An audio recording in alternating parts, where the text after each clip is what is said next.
Hey guys, welcome to another installment of South Africa versus Japan, where in today's episode I'll be talking about surviving in Japan with only English. Is it possible? Well, the answer is both yes and no. You see, even though Japanese people learn English at school level, they still don't use it in everyday conversations. That means that many Japanese people don't actually know English. And the further away you get from big cities, the less likely you are to bump into someone that can speak English. But why is this? Well, there are a number of reasons. Number one, Japan is an homogeneous country. This means that they only have one language. And of course, they don't need English to survive because everybody can speak Japanese. So that means even though they learn it at school, they just don't care about it.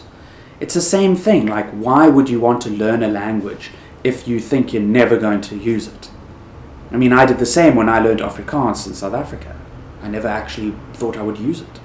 Number two, English at school level is mostly grammar-based in Japan. Actually, it's like that in many countries all over the world as second languages. It's always grammar-based, focused on tests, and minimal practical experience. So that means that instead of focusing on actually having a conversation and actually being able to use English, they were just focusing on the grammar and all like the mathematical side of things. Plus, many of the English teachers in Japan are non-native speakers who are actually taking English lessons themselves. Number three, people in Japan don't like making mistakes, and they don't like making a fool of themselves, and they don't like making a fool of others.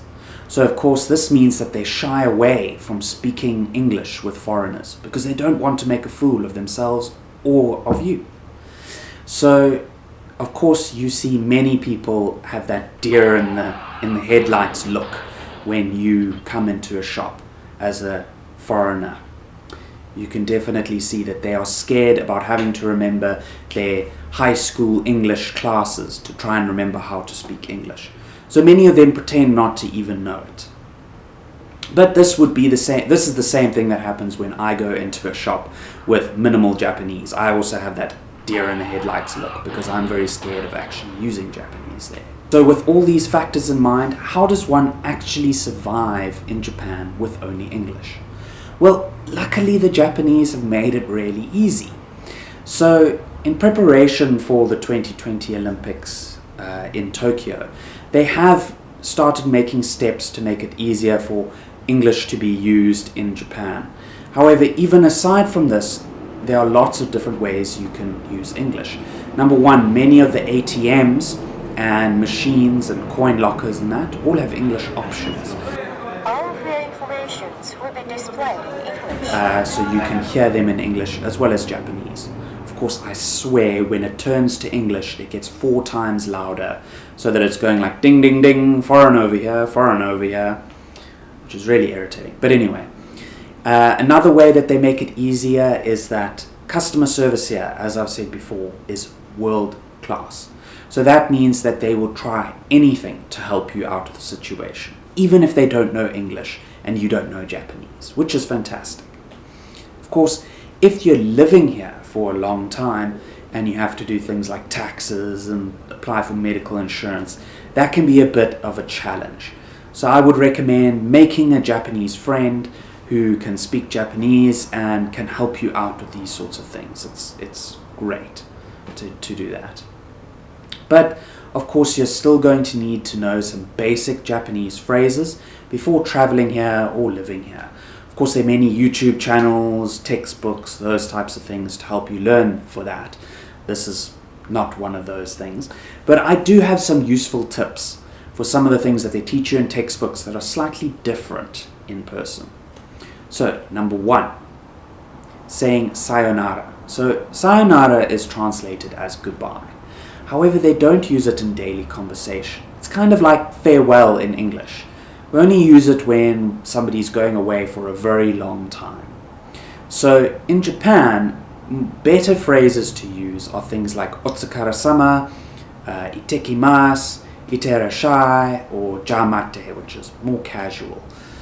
Yes, and number two, with Irashaimase, as I've said before, it's just a welcoming into the store. So it doesn't need a reply. So you can be careful of that. They're not asking you a question or anything. Number 3, I definitely recommend, even if you know basic phrases, to use gestures and to point and that sort of thing. That can really help. Just be aware that pointing directly at someone like this is a no-no. Generally we gesture with an open hand. Yes, but otherwise it's actually quite easy to survive in Japan with only English. You can feel a bit isolated sometimes being an English speaker with minimal Japanese, because there aren't that many English speakers around. But if you meet some good friends, make some good friends who are able to speak English, you can have a nice language exchange, which is fantastic. Yes, so that's it for today's episode of Surviving in Japan with Only English. If you want to see part 2, where I talk about surviving in South Africa with Only English, click over here and click over there for some more videos. Please also remember to subscribe, follow me on Facebook, like me on Twitter, and check out my Instagram. Until next time, cheers.